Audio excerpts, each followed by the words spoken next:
Esta parte del práctico de patogénesis hace referencia a la detección de hongos patógenos en semillas.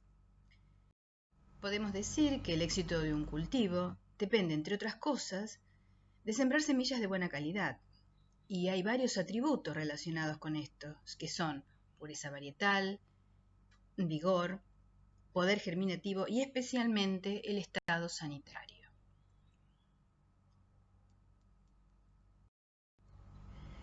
Entre los microorganismos que colonizan las semillas encontramos hongos, bacterias, virus y nemátodos, siendo los hongos aquellos que se presentan en mayor cantidad. Con respecto a los hongos, vamos a ver una clasificación realizada por Christensen y Kaufman, en la cual los dividen según su momento de contaminar la semilla. Tenemos hongos de campo, que son aquellos que invaden la semilla en el campo o antes de la cosecha, y hongos de almacenamiento que lo hacen después de la cosecha. Entre los primeros, en los hongos de campo, hay varios géneros, como por ejemplo Alternaria, Bipolaris, Dreschlera, Fusarium, que son muy comunes en semillas de cereales. Entre los hongos de almacenamiento tenemos Penicillium, Aspergillus, Rhizopus, siendo los dos primeros muy importantes desde el punto de vista toxicogénico. También tenemos distintos tipos de asociaciones entre patógenos de semilla, según la ubicación con respecto a la misma. Tenemos, por ejemplo, aquellos patógenos que acompañan a la semilla, donde vemos el caso de Fusarium graminearum en su faz sexual, Gibberella acea, que tiene peritecios que acompañan a glumas en trigo, o esclerosios de clavíceps y esclerotinia. También tenemos patógenos adheridos externamente a la semilla, como células de xanthomonas o teliosporas de Tilesia, y también es muy común ver conidios de Bipolaris o Penicillium o Fusarium colocados externamente. Otra categoría es el patógenos localizados internamente en las semillas, como por ejemplo Alternaria, Bipolaris, Dreschlera y Septoria en el endosperma. Y también existe el caso de micelio durmiente, como es el caso de ustílago, que se encuentra en el embrión. Los perjuicios que estos patógenos acarrean son muy variables. ¿Cuáles son los síntomas o daños que se producen en la semilla? Estos pueden presentarse solos o ocurrir secuencialmente o en combinación. Uno de los primeros de ellos es el aborto de flores, que por ejemplo lo tenemos en el caso de los carbones. Otro es la podredumbre en semillas con síntomas de preemergencia o en plántulas con síntomas de postemergencia.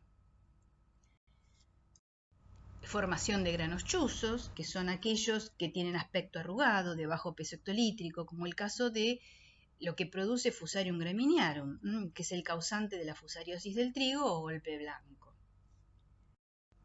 También tenemos fallas en la pigmentación, el típico manchado en las semillas, que es muy común verlo en semillas sobre todo de cereales, aunque también tenemos en soja, amaranto, etc. Otros síntomas son las alteraciones fisiológicas producidas por las micotoxinas, muy común en el género Fusarium, que es el hongo típico toxicogénico que produce tricotesenos y aralenonas, y como ya dijimos, Aspergillus y Penicillium con otras micotoxinas. Bueno, de manera general se puede decir que la semilla es un excelente vehículo de patógenos. Y las pérdidas económicas asociadas a esta, hasta la infección, resultan en reducción en el establecimiento y rendimiento del cultivo y en la calidad del cultivo siguiente. Entonces decimos que la semilla como vehículo o fuente de inóculo, y este concepto hay que recalcarlo muy bien, el de fuente de inóculo, constituye el agente más eficiente de diseminación y de supervivencia de los patógenos. Y garantiza también el reinicio de la fase parasitaria, mediante el acceso directo del parásito a la fuente nutricional. Puede ser en la germinación y en la emergencia. También como fuente de inóculo, la semilla se relaciona con la continuidad del ciclo biológico, o sea, con la transmisión, el pasaje hacia los órganos aéreos y radiculares y su posterior dispersión en el cultivo. Entonces, la semilla permite el ingreso del patógeno a nuevas áreas y regiones, que es lo que denominamos inóculo primario. Otro concepto importante para tener en cuenta. Y también, entonces, reintroduce la infección en campos con rotación.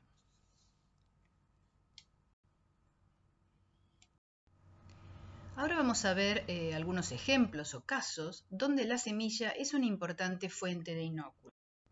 El primero de ellos es la mancha borrosa del trigo y cebada, que si bien su nombre vulgar hace alusión a la mancha en hoja, podemos decir que ocupa todo el ciclo del cultivo, se desarrolla en todo su ciclo y en sus diversos órganos.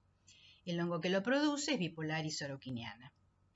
En la hoja vamos a ver primeramente un pequeño síntoma produciendo una mancha ocre que se va agrandando y oscureciendo con bordes indefinidos, pudiéndose o no hacerse confluente. Lo de los bordes entonces nos da la idea de por qué le denominamos mancha borrosa. Aquí vemos un ensayo de sanidad de semilla de cebada con un gran porcentaje de infección, casi un 80%. Esto es para que se pueda dimensionar la importancia de la semilla como fuente de inóculo.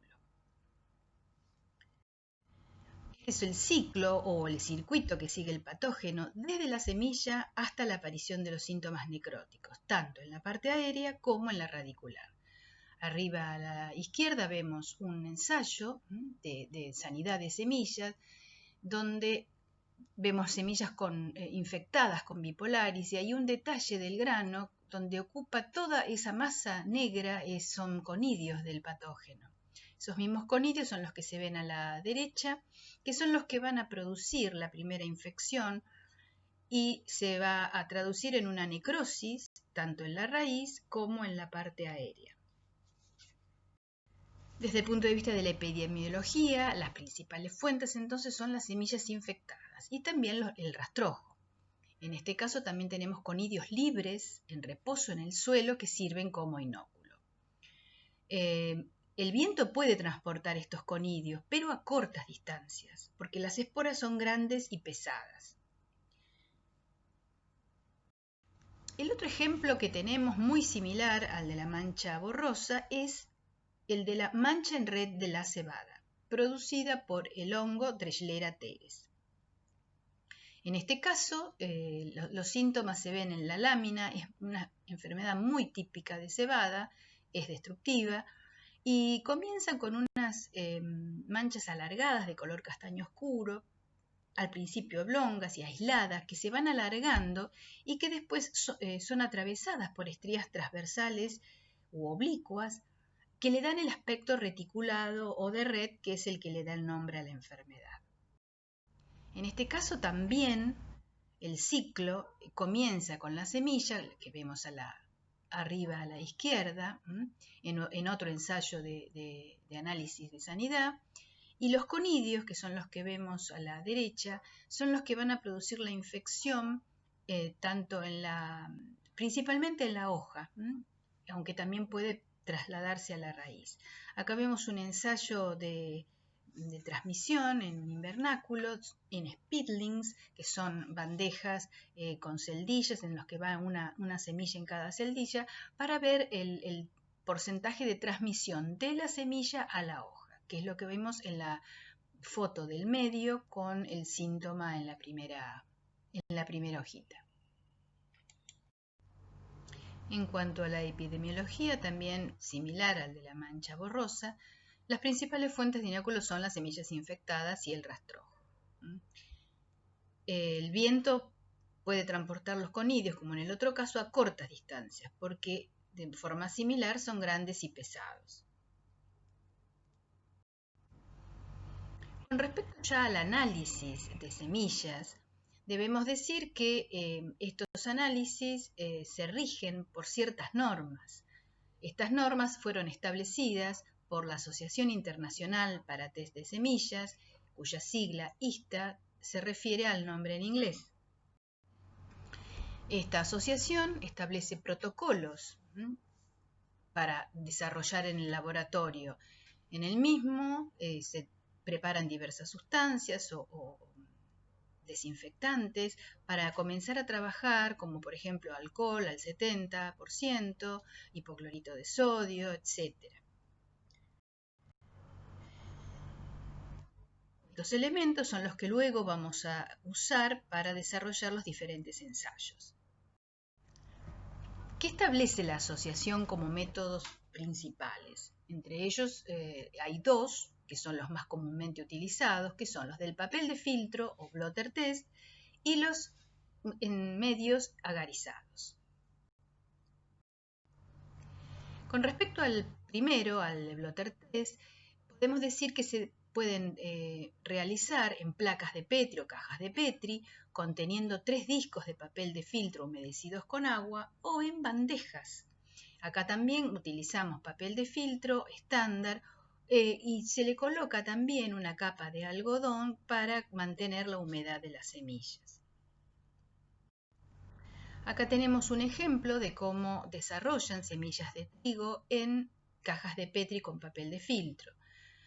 Acá nosotros debemos decir que según la semilla utilizada es la cantidad de agua que le vamos a colocar, ya que hay semillas que absorben mucha mayor cantidad, por ejemplo la de soja, la de maíz, debe requerir mayor cantidad de agua. Acá tenemos el caso de un ensayo en bandeja, y acá cómo desarrolla el caso de cebada en bandejas con papel de filtro. Los otros medios que nombramos es la siembra de las semillas en medio de cultivo agarizado, como por ejemplo el APG al 2%. Acá hay que hacer mención a que en este caso las semillas deben ser previamente desinfectadas. ¿Por qué?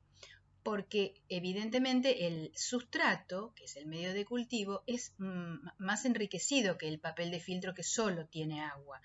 Entonces, en este caso, hay que hacer una desinfección previa de la semilla, ya que desarrollarían, si no, otro tipo de hongos, como por ejemplo saprófitos, que ya vienen con la semilla y enmascararían los patógenos o los hongos a los que nosotros queremos dar prioridad y a los que queremos estudiar. Luego de que se siembran las cajas o las bandejas, estas son llevadas a lugares donde permanecen durante su periodo de incubación, que pueden ser estufas o cámaras de cría climatizada. En este caso, en el caso de las cámaras, tienen un periodo de 12 horas de luz, acompañados con luz cercana al ultravioleta, y 12 horas de oscuridad, con una humedad relativa de más o menos 75% y una temperatura de 21 grados más o menos 1 grado. En estas condiciones permanecen durante este periodo de incubación y eso depende de cada semilla. Lo que dicen los métodos ISTA es que deben permanecer durante 7 días, pero la experiencia está demostrando que hay semillas que requieren menos cantidad de días, como 4 o 5 días, dependiendo en la carga de inóculo que tengan o en la cantidad de microorganismos que desarrollan. Una vez que está establecido este periodo de incubación y que ya debemos observar qué ha desarrollado o qué está presente en estas semillas, nos valemos de algún instrumental de laboratorio como accesorio para su observación. A la izquierda tenemos la lupa estereoscópica, con la cual hacemos una primera observación, es decir, vemos las cajas, el desarrollo de las colonias, y ahí estamos estableciendo qué cantidad de semillas germinaron y qué tipo de desarrollo fúngico encontramos. El microscopio óptico, que es otro instrumento que nos ayuda en la observación de los microorganismos, lo utilizamos para hacer los preparados de aquellos que nosotros tenemos dudas o queremos tener una mayor certeza. Acá vamos a ver algún tipo de desarrollo fúngico en ensayos de sanidad de semillas, en este caso de arroz. Vamos a ver en el caso de la foto de la derecha, cómo han desarrollado una gran cantidad de colonias de distinto color, y ya para el ojo que está experimentado podemos definir que se trata de colonias de alternaria, colonias de Epicocum o de Fusarium. En este ensayo vemos semillas de cebada con gran desarrollo de Bipolaris oroquiniana, que son esas colonias negras, y cada una de esas colonias, si hacemos un preparado, vamos a observar, como se ve en la foto de abajo, esos conidios típicos oscuros, y ya con eso definimos cuál es el patógeno que ha desarrollado. Este es el caso de cebada y de arroz, donde el mismo hongo lo encontramos creciendo en APG, o sea, en agar papaglucosado, y que se trata de Epicocum, que si bien es un hongo que no es demasiado virulento, que no produce demasiados problemas, pero sí está siempre presente en los ensayos de cereales sobre todo. Acá tenemos el desarrollo en soja. Arriba encontramos, en las fotos de arriba, encontramos cómo se ven los granos arrugados, típico síntoma del ataque de Phomopsis sojae, que desarrolla ahí tenemos dos casos, el ejemplo de la caja de Petri y el ejemplo de la bandeja, y han desarrollado en los dos ese micelio blanquecino que lo cubre totalmente, que si hacemos un preparado nos va a dar como resultado, como en el caso de la derecha, los conidios, que son de dos tipos, típicos de Phomopsis sojae. Y abajo también encontramos otro síntoma que es de manchado, que se llama mancha púrpura de la soja, producido por Cercospora kikuchi, donde si hacemos un ensayo de sanidad, encontramos ese desarrollo del hongo gris oliváceo del micelio y de los conidios. Y por último vamos a ver estos hongos que ya los habíamos nombrado, que son Aspergillus, Penicillium y Rhizopus, que los dos primeros tienen por supuesto la importancia de ser toxicogénicos, que si bien no son patógenos, están siempre presentes en los ensayos de sanidad. Sobre todo cuando las semillas no han sido almacenadas adecuadamente y han sido sometidas a humedad. Si bien no son importantes desde el punto de vista de productores de una patología típica, siempre interfieren en cuanto a la observación. Nosotros queremos ver determinado tipo de patógenos, pero estos hongos siempre están presentes interfiriendo en el desarrollo de los demás. Bueno, esto ha sido el práctico de hoy y terminamos con la parte de patología de semillas.